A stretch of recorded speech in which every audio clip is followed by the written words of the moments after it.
Hi, welcome to another episode. Today we are talking about generating money versus holding money. And this is really cool because we're doing this whole new series in Say Yes to Soul about wealth consciousness and the capacity to hold wealth in all areas of our life. We're focused on the physical body, which is really, really fun because we've got to start with that first, right? Because it's the most dense.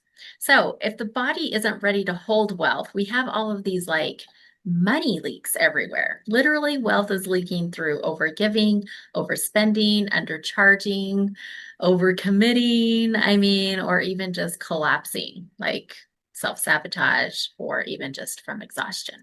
And I Mhm. have to tell you, Sarah, like I actually resonate as we've been preparing for all of this. It's fun because everything just becomes so hyper aware of like, okay, where's the capacity to hold wealth in my body? And I literally can see little pieces of this. Like I always think, oh yeah, I'm pretty good. Like we do this work. We're constantly doing the work. We do wealth consciousness. I'm literally brainwashing myself right now with the book, The Science of Getting Rich. I'm like, I'm good. And then I go, yeah, I can see where I overgave there. And I can see where I may have actually, I don't have much of an overspending problem, but I can see where there might be some limiting beliefs around spending in general, but Mhm. there's definitely some stuff with undercharging, undercharging, and collapsing. Like I am definitely, you know me well enough to know that like I'll work and work and work until I'm like, now I'm just done. So this is exciting to talk about because I have an example. I was able to actually look at like how does this actively like where was the imprint, right? Going back. That's what I love about the work we do. It's so deep. So and we know it so well that we can literally go, okay, so this is happening. So what's the furthest memory back that's in my conscious awareness, right? In my memory. And it's always fascinating. So I'd love to hear. What do you think about this? I am having a really good time having these conversations because so much is coming into the conscious awareness that definitely wasn't there previously. I'm seeing patterns that I would say more patterns that are showing up, probably because we haven't specifically worked on wealth consciousness.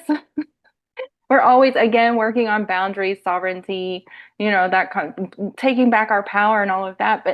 But it's a completely different ball game when we're talking about wealth consciousness specifically. And so what I'm feeling is that stretch into the expansion to be able to actually hold more. And it truly is, it's increments, right? We're expanding by increments. And I think that it's really fascinating to feel yourself expanding into the greater capacity to hold because it's something that I've never consciously felt or experienced before.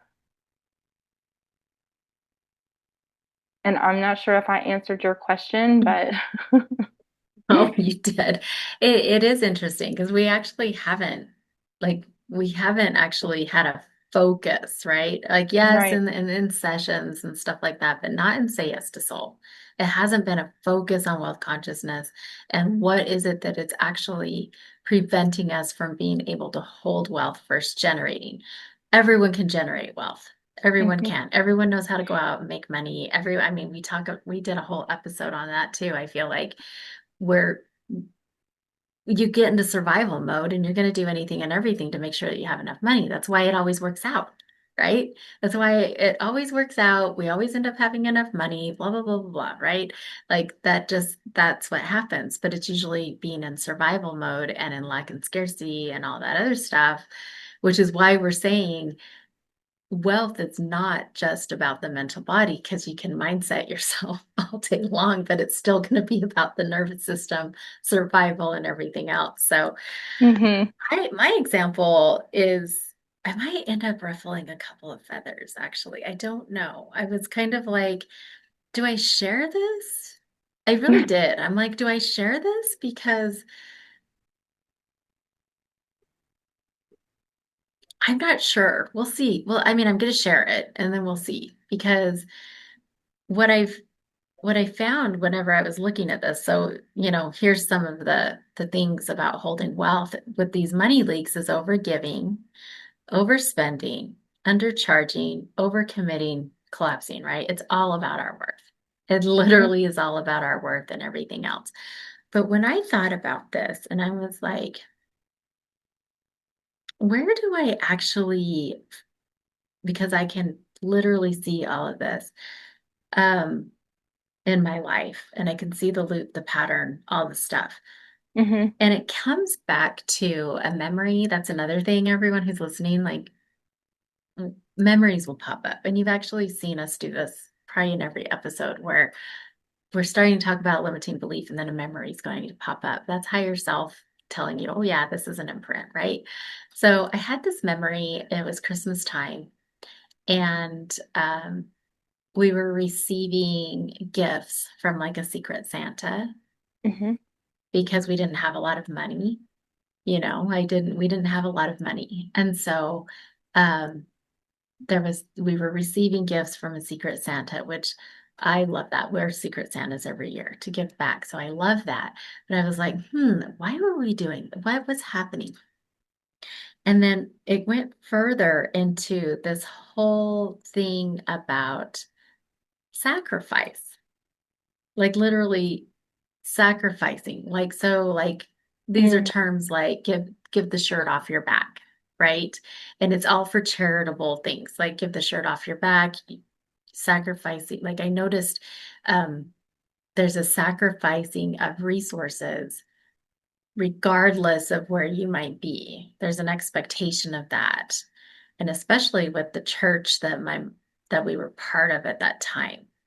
And so, like, at that time, it was tithing, right? So, like, I was thinking the tithing thing, and I literally remember the conversation of, well, if I pay my tithing, like, I remember not me saying that, but I could hear it, like adults were saying it in the home, right?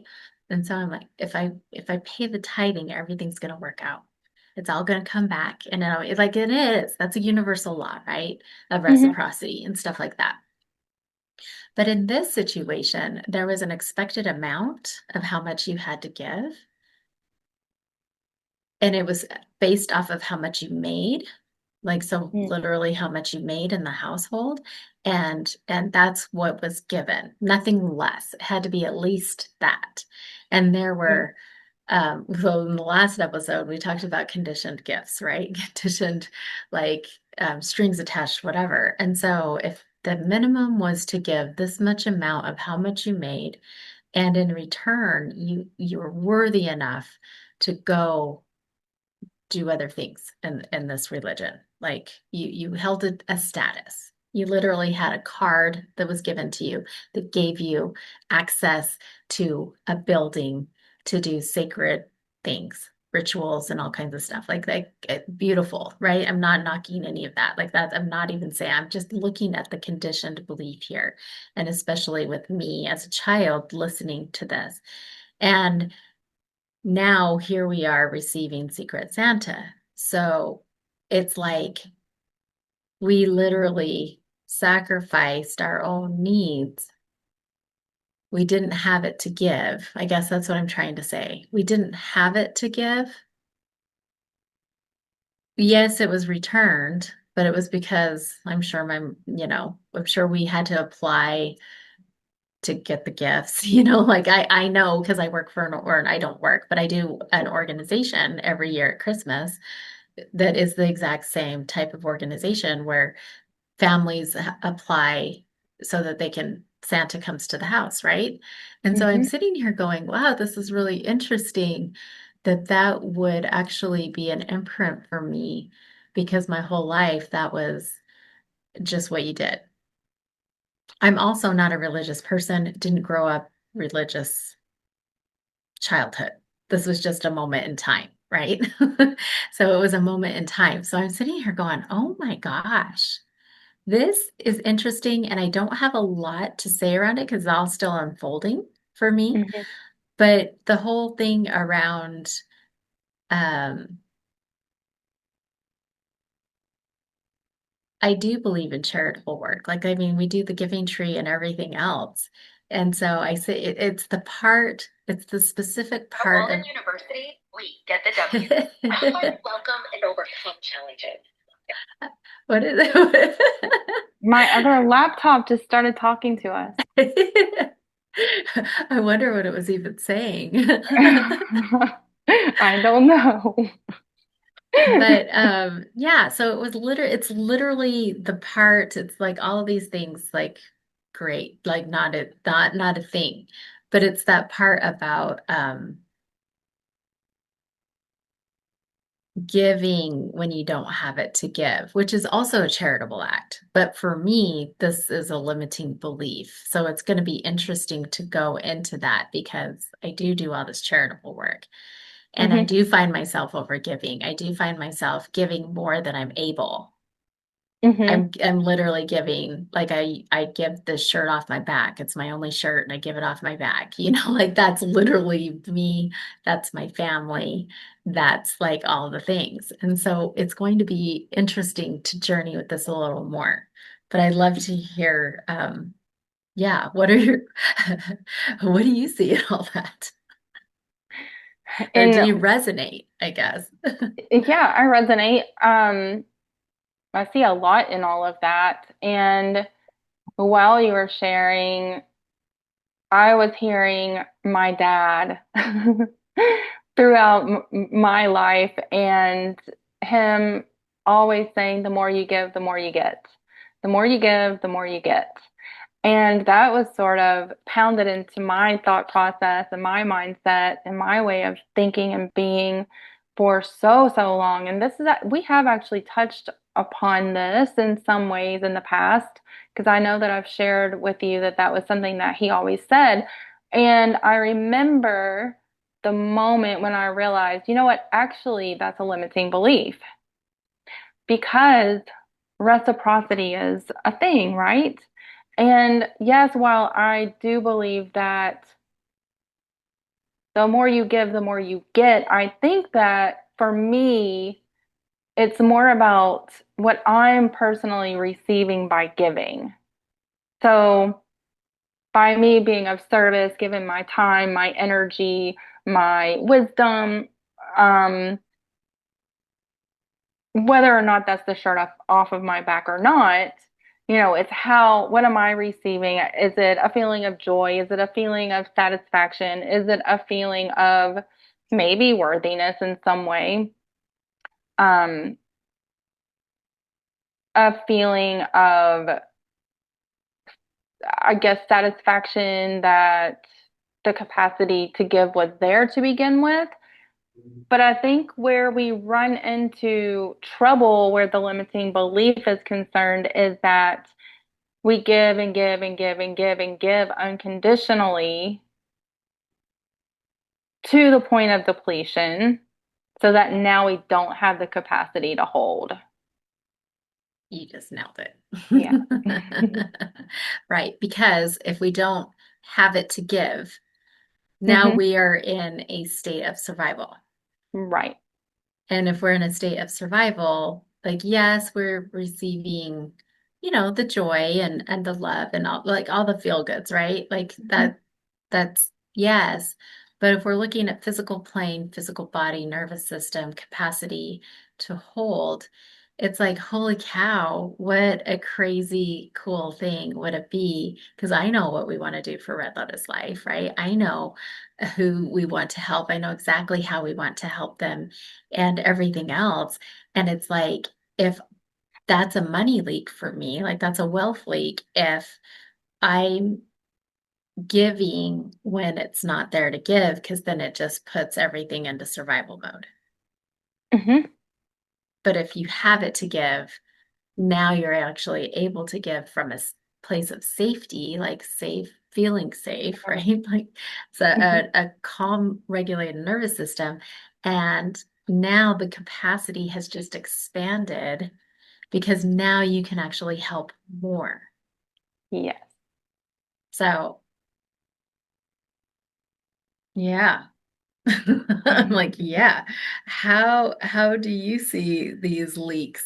Like when your body isn't safe? Like where do you see your wealth leaks?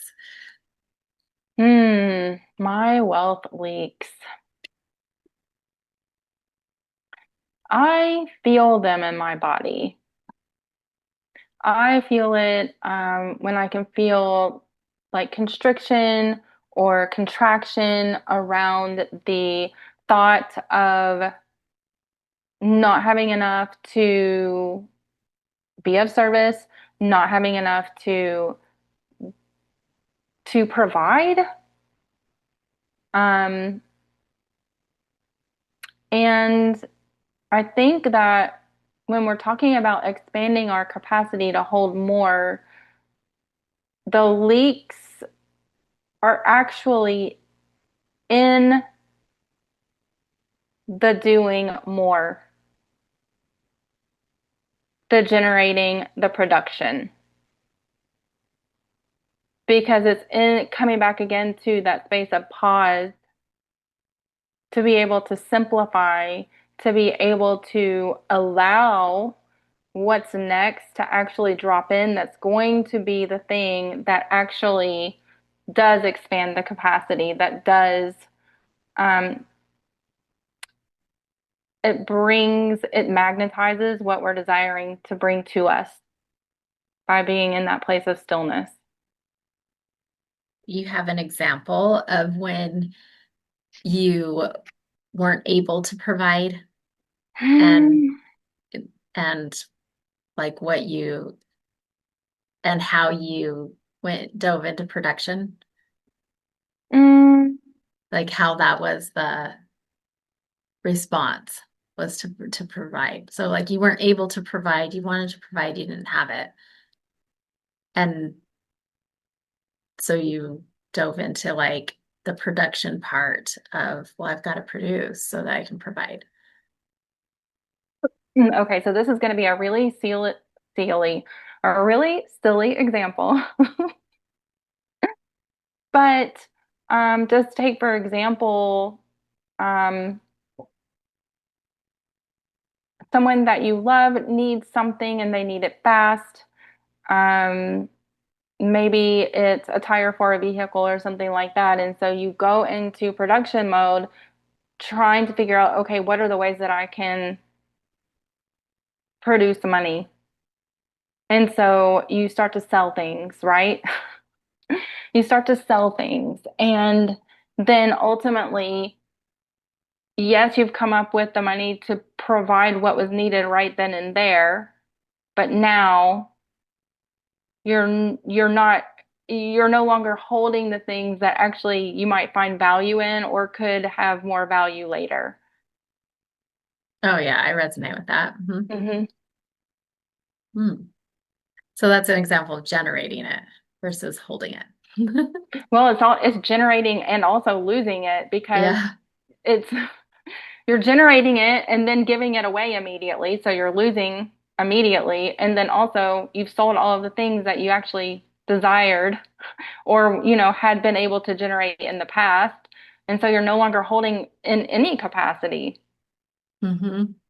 Oh yeah, I'm sure so many people could resonate with that too. Hmm. Hmm.